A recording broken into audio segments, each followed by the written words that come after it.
warahmatullahi wabarakatuh. Selamat pagi anak-anakku. Bagaimana kabarnya hari ini? Mudah-mudahan dimanapun kalian berada, kalian selalu ada dalam keadaan sehat walafiat.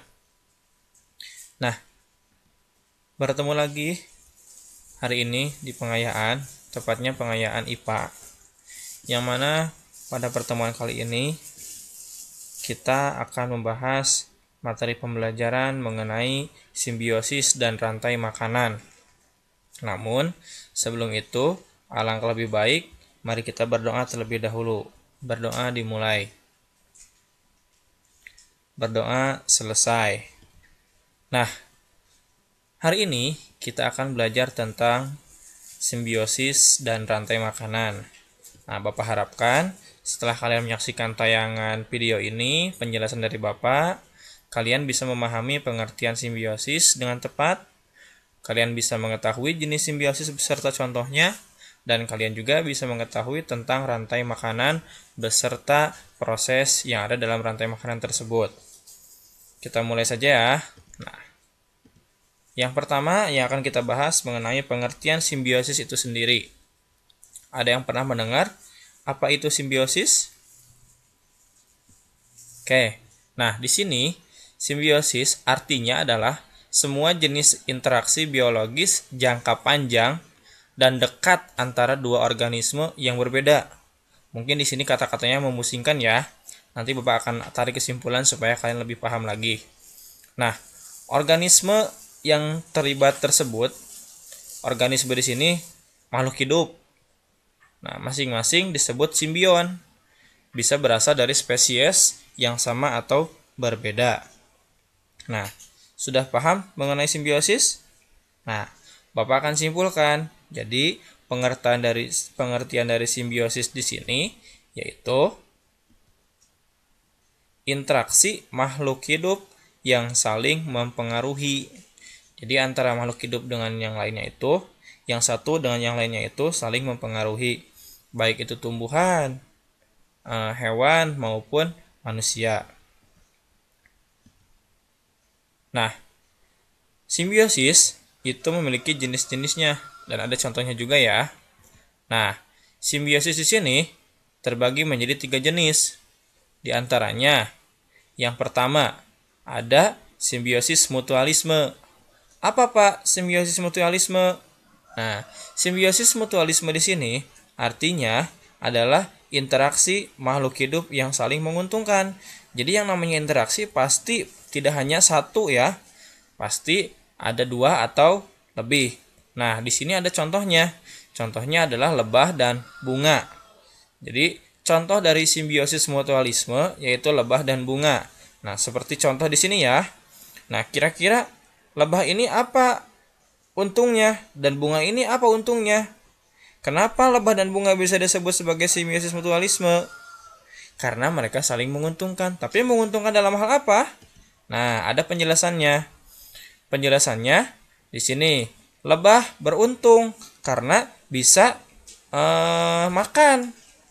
Makanan yang diperoleh atau makanan yang dihisap oleh lebah itu apa?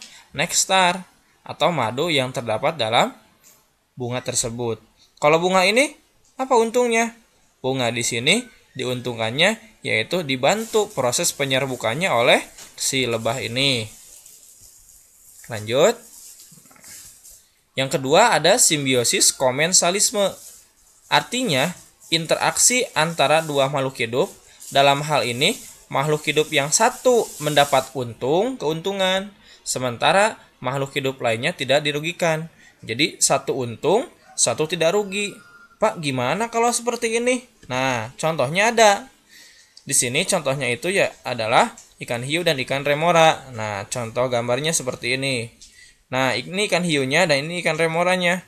Kenapa, Pak? Ikan hiu dan remora bisa disebut simbiosis komensalisme? Karena ada yang diuntungkan, ada yang tidak dirugikan. Jadi hanya menumpang saja. Nah, gimana penjelasannya, Pak? Nah, penjelasannya siapa yang untung? Nah, yang untung di sini yaitu ikan remora. Karena ikan remora ini jadi aman dari pemangsa hewan-hewan yang lain. karena dia selalu mengikuti kemanapun hiu ini pergi. Hiu untung tidak? Hiu tidak untung. Hiu tidak rugi. Nah, makanya hiu dan ikan remora termasuk ke dalam contoh simbiosis komensalisme. Lanjut. Yang ketiga, ada simbiosis parasitisme. Simbiosis ini artinya adalah interaksi makhluk hidup yang mana satu pihak diuntungkan dan satu pihak dirugikan. Jadi kalau ini mah ada yang untung, ada yang rugi. Nah, contohnya benalu dengan pohon yang ditumpanginya. Nah, contoh gambarnya seperti ini. Nah, ini yang warna hijau, ini adalah benalu. Dan ini pohon yang besar ini, pohon yang ditumpangi oleh benalu yang menempel. Nah, bagaimana Pak prosesnya, penjelasannya? Nah, penjelasannya seperti ini. Benalu yang ini mendapat untung dari pohon yang besar yang ditumpanginya. Karena benalu ini mengambil sari-sari makanan yang terdapat dalam pohon. Kalau gitu Pak, pohonnya rugi dong. Iya jelas, pohonnya dirugikan karena sebagian makanannya diambil oleh benalu ini. Jadi yang untung benalu, yang rugi pohon yang besar. Nah, itu penjelasan untuk jenis-jenis simbiosis ya. Jadi simbiosis itu ada 3. Ada mutualisme, ada komensalisme, dan ada parasitisme. Nah, selain yang 3 ini, ada lagi contoh-contoh yang lain. Nah, ini ada contoh lain dari simbiosis. Nah, tadi ada simbiosis parasitisme. Contohnya, ini ya, ada lagi. Ada gambar nyamuk yang sedang menggigit kulit manusia. Yang untungnya nyamuk, yang ruginya manusia. Manusianya jadi gatal-gatal. Dan ini ada pohon anggrek yang nempel di pohon mangga. Jadi anggreknya mengambil sari makanan yang terdapat pada pohon mangga. Nah, selanjutnya ada simbiosis mutualisme, artinya saling menguntungkan. Dua-duanya untung, tidak ada yang dirugikan. Nah, contoh lainnya ada burung jalak dan kerbau. Gimana Pak hubungannya? Burung jalak ini mencari makan di atas kepala kerbau atau badan kerbau. Karena di badan kerbau ini ada kutu-kutunya. Kutu-kutunya nanti dimakan sama burung jalak dan kerbaunya tidak akan merasa gatal karena dimakan kutunya oleh burung jalak ini. Nah, ada kupu-kupu dengan bunga. Tadi sama ya. Nah, ini juga ada yang komensalisme. Komensalisme di sini tadi contohnya ikan hiu dan ikan remora ya. Sudah dijelaskan sama Bapak. Dan ada contoh yang lain. Nah, di sini ada yang tahu nggak ini ikan apa? Ya, betul ya.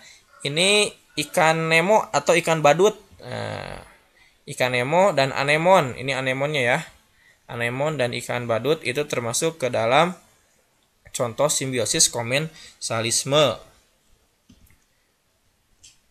Nah, untuk selanjutnya, pembahasan selanjutnya itu tentang rantai makanan. Nah, rantai makanan di sini merupakan proses makan dan dimakan yang terjadi pada makhluk hidup secara linear untuk mempertahankan kelangsungan hidupnya. Rantai makanan juga dapat diartikan sebagai tingkatan atau urutan makan dan dimakan antara makhluk hidup. Sehingga ada contoh gambar di sini rantai makanan yang terjadi di sawah mungkin ya, di sawah. Nah, dimulai dari mana Pak? Kita mulai dari sini dulu ya. Ini adalah tanaman padi.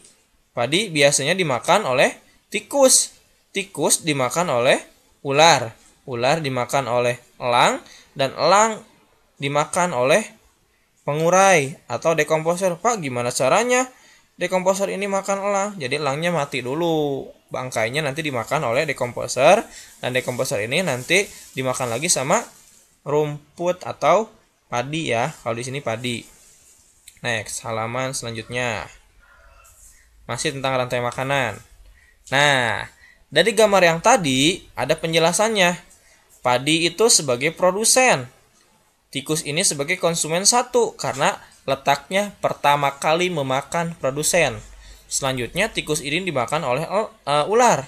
Ular di sini sebagai konsumen tingkat 2 karena posisinya setelah tikus. Dan ada burung elang. Burung elang sebagai konsumen tingkat 3 karena posisinya ketiga setelah tikus dan ular. Dan setelah konsumen tingkat 3 ada dekomposer. Dan lupa ya, ini elang ini sebagai konsumen puncak ya, yang ketiga. Nah, dan elang di sini dimakan ya, dimakan ketika mati itu nanti bangkainya akan dimakan oleh dekomposer atau pengurai. Dan pengurai ini nanti dimakan lagi sama padi. Nah, ada penjelasan yang lainnya juga. Nah, di sini produsen. Apa itu produsen? Produsen itu adalah penyedia makanan. Di sini siapa yang berperan sebagai produsen? Yang berperan sebagai produsen adalah padi. Dan yang kedua ada konsumen. Konsumennya banyak. Konsumen 1, konsumen 2, 3 sesuai tempatnya ya. Konsumen di sini artinya pemakai atau yang memakan. Dan yang ketiga ada dekomposer atau pengurai, bakteri yang menghancurkan sisa makanan, yaitu di sini. Nah, sehingga ada kasus. Nih, kasusnya gini.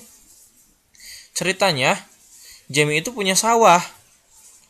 Sawah Pak Jamie mengalami gagal panen dikarenakan populasi tikus yang sangat banyak. Pertanyaannya, nih ada pertanyaan, apa dampak bagi makhluk hidup yang lainnya? Pasti ketika gagal panen, padi ini akan menjadi sedikit. Tidak akan seperti biasanya. Sehingga ke makhluk hidup yang lain pasti akan ada dampaknya. Bagi tikus gimana? Ya, tepat. Bagi tikus, tikus ini akan mengalami penurunan. Populasinya akan sedikit karena tidak ada makanan yang dimakan oleh tikus. Gimana ke ular? Ular pun sama, populasinya bakal sedikit karena makanannya juga sedikit. Elang gimana, Pak? Sama, elang juga bakal sedikit karena konsumen 2, ular dan tikusnya juga sedikit. Pengurai gimana, Pak? Pengurai mah beda ceritanya ya. Pengurai mah ya bisa muncul di mana saja yang namanya juga bakteri gitu. Nah, gimana Pak kalau misalkan jumlah tikusnya banyak? Dampak ke ular gimana dan makhluk hidup yang lainnya? Ketika tikus di sini menjadi banyak, populasinya terus bertambah, si padi ini akan habis. Akan habis ya.